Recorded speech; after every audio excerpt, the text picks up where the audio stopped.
Assalamualaikum warahmatullahi wabarakatuh. Perkenalkan, saya Aiwanda Puspitasari. Saya dari kelas MJ701. Di sini saya akan melakukan presentasi untuk mata kuliah Manajemen Hubungan Industrial. Nah, dari permasalahan ini dengan judul mencegah masalah hubungan industrial di PT Pagar Makan Tanaman. Nah, situasi yang dihadapi PT Pagar Makan Tanaman merupakan permasalahan umum dalam dunia kerja modern, terutama terkait dengan pengelolaan sumber daya manusia. Untuk mencegah terjadinya masalah hubungan industrial yang lebih serius, perusahaan perlu melakukan beberapa langkah strategi, yang dimana pertama itu ada evaluasi dan revisi sistem penggajian.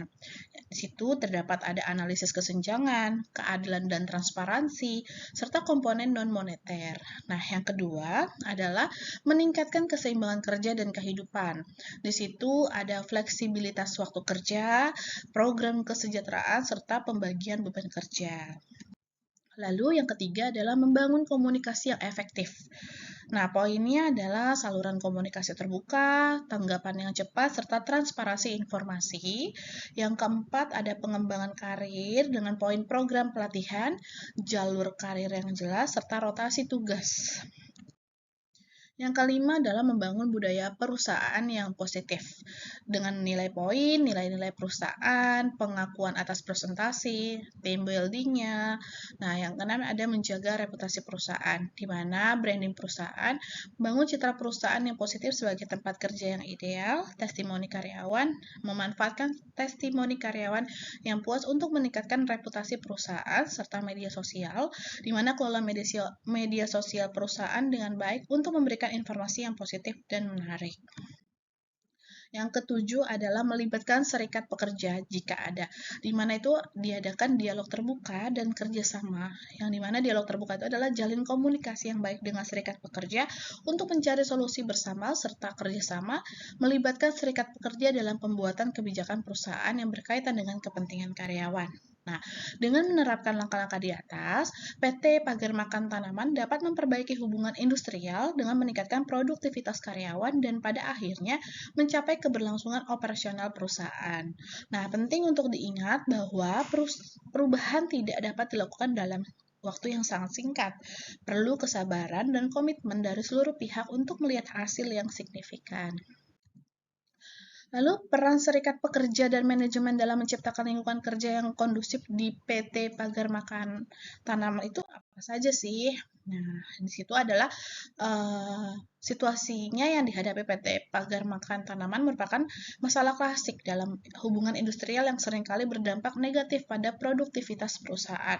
Tingginya tingkat turnover karyawan, ketidakpuasan terhadap sistem penggajian, dan kurangnya perhatian terhadap work-life balance adalah indikator adanya masalah mendasar dalam hubungan antara manajemen dan pekerja, di mana peran serikat pekerja yang sangat krusial dalam mengatasi permasalahan. Nah, berikut beberapa peran yang dapat dilakukan. Yang pertama, menjadi perwakilan suara pekerja. Yang kedua, membuka dialog dengan manajemen. Yang ketiga, mengajukan negosiasi. Yang keempat, memberikan pelatihan dan pendidikan. Nah, peran manajemennya itu bagaimana? Nah, peran manajemen juga sangat penting karena manajemen juga memiliki tanggung jawab yang besar dalam menciptakan lingkungan kerja yang kondusif. Nah, beberapa langkah yang dapat diambil adalah yang pertama, melakukan survei kepuasan karyawan, di mana survei ini akan memberikan data yang akurat mengenai apa yang sebenarnya diinginkan dan dibutuhkan oleh masing-masing karyawan. Yang kedua adalah meninjau ulang sistem penggajian, di mana manajemen perlu memastikan bahwa sistem penggajian yang diterapkan adil, transparan, dan sesuai dengan kinerja karyawan. Yang ketiga adalah memperhatikan keseimbangan kerja kehidupan, di mana manajemen dapat memberikan fleksibilitas dalam bekerja, menyediakan fasilitas pendukung kesejahteraan karyawan, dan mengadakan program-program yang mendukung work-life balance. Nah, lalu membangun hubungan yang baik dengan serikat pekerja, di mana manajemen perlu membangun hubungan yang saling percaya dan menghormati dengan serikat pekerja. Lalu sinergi serikat pekerja dan manajemen itu hubungannya bagaimana? Nah, untuk menciptakan lingkungan kerja yang kondusif, diperlukan sinergi yang kuat antara serikat pekerja dan manajemen. Keduanya harus memiliki tujuan yang sama, yaitu meningkatkan produktivitas perusahaan dan kesejahteraan karyawan. Nah, beberapa cara untuk mencapai sinergi tersebut adalah yang pertama itu adalah membentuk tim bersama, di mana membentuk tim yang terdiri dari perwakilan serikat pekerja dan manajemen untuk membahas isu-isu yang terkait dengan hubungan industrial. Yang kedua adalah menyusun perjanjian kerjasama yang komprehensif dan adil akan menjadi landasan bagi hubungan industrial yang harmonis.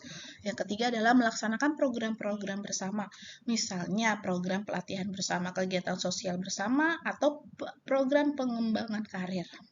Nah, kesimpulannya itu apa sih? Nah, masalah yang dihadapi PT Pagar Makan Tanaman dapat diatasi jika serikat pekerja dan manajemen bekerja sama secara efektif dengan melibatkan semua pihak dalam proses pengambilan keputusan dan penyelesaian masalah. Perusahaan dapat menciptakan lingkungan kerja yang kondusif, meningkatkan produktivitas, dan mempertahankan karyawan yang berkualitas.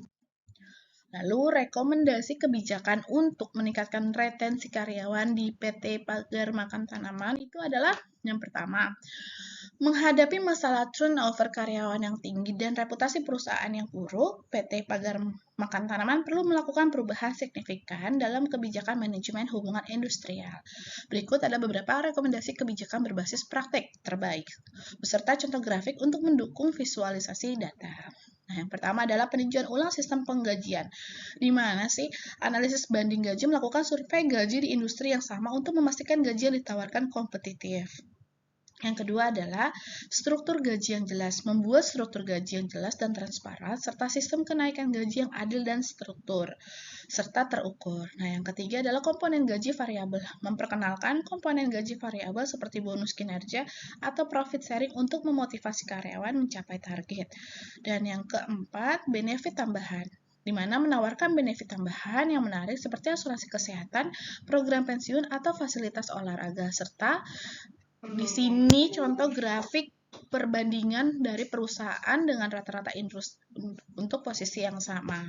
Nah, di sini dari London, Manchester, Glasgow, Bristol, Birmingham, Edinburgh, serta Cambridge. Ini dari perbandingannya adalah 33.000, 25.000, 26.000, 27.000, 25.000, 27.000, dan 29.000. Perbandingan average UK salary by city. Jadi ini adalah peninjauan ulang sistem penggajian. Nah, rata-ratanya itu grafiknya seperti ini. Nah, di sini meningkatkan keseimbangan kerja dan kehidupan, di mana reduce absence with wellness programnya adalah 50%. Ini dari grafik keseimbangan kerja kehidupannya. Di situ ada fleksibilitas waktu kerja, memberikan opsi bekerja dari rumah, jam kerja fleksibel, atau kompresi waktu kerja. Cuti yang cukup menjamin karyawan mendapatkan cuti tahunan yang cukup dan memberikan kesempatan cuti tambahan untuk keperluan pribadi. Yang ketiga adalah program kesejahteraan karyawan, menyediakan program kesejahteraan seperti konseling, pelatihan manajemen stres, atau kegiatan rekreasi, serta di sini adalah contoh grafik yang menunjukkan persentase karyawan yang memanfaatkan program kesejahteraan. Nah, dari reduce absenteeism ini bahwa 56% karyawan sangat memanfaatkan keseimbangan kerja dan kehidupannya, atau bisa disebut keseimbangan kehidupan kerja. Nah, pengembangan karir, di mana program pelatihan dan pengembangan menyediakan berbagai program pelatihan untuk meningkatkan keterampilan karyawan. Jalur karir yang jelas, membuat jalur karir yang jelas bagi setiap posisi, sehingga karyawan memiliki visi yang jelas tentang masa depan mereka di perusahaan tersebut. Mentoring dan coaching, di mana memberikan kesempatan bagi karyawan untuk mendapat mentoring dan coaching dari atasan atau mentor yang berpengalaman, serta ini contoh grafik yang menunjukkan jumlah karyawan yang mengikuti program pelatihan setiap tahunnya, bahwa dari range umurnya 20 di tahun 2004 itu 10 orang, 30 tahun dari 2004 sampai 2007 itu sekitaran 30, 40, sampai 50 orang. Seperti itu. Ini contoh grafiknya dari Gemini Google. Seperti itu. Nah, di sini komunikasi yang efektif Saluran komunikasi terbuka membuat saluran komunikasi yang efektif antara manajemen dan karyawan, transparansi informasi, pengakuan, dan apresiasi. Nah, di sini ada sumber contoh grafiknya, nanti bisa ternyata saya buat di PPT agak kecil. Nah, di sini contoh grafiknya malah nggak kelihatan. Nah, nanti bisa kami unjukin komunikasi yang efektif itu seperti apa sih. Jadi, memberikan informasi yang transparan juga yang efektif yang mengenai kinerja perusahaan, perubahan kebijakan, serta peluang pengembangan. Lalu membangun budaya perusahaan yang positif, di mana nilai-nilai perusahaan yang kuat mendefinisikan nilai-nilai perusahaan yang jelas dan konsisten, serta kegiatan team building, mengadakan kegiatan team building untuk meningkatkan semangat kebersamaan dan kerja sama tim, serta kepemimpinan yang inspiratif, membangun kepemimpinan yang inspiratif dan dapat memotivasi karyawan.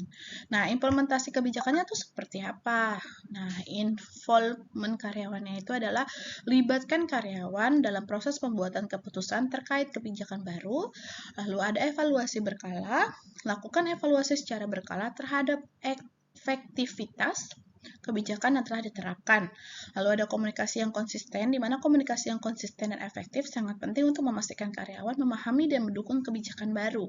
Nah, kesimpulan dari PT Pagar Makan Tanaman ini adalah dengan menerapkan rekomendasi kebijakan di atas, PT Pagar Makan Tanaman dapat meningkatkan retensi karyawan, memperbaiki reputasi perusahaan, dan pada akhirnya meningkatkan kinerja perusahaan secara keseluruhan. Nah, penting nih untuk diingat bahwa perubahan membutuhkan waktu dan kesabaran. Tidak cepat ya, tidak mudah juga.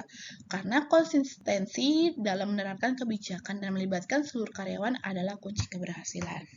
Baik, berikut presentasi dari saya, kurang dan lebihnya mohon maaf.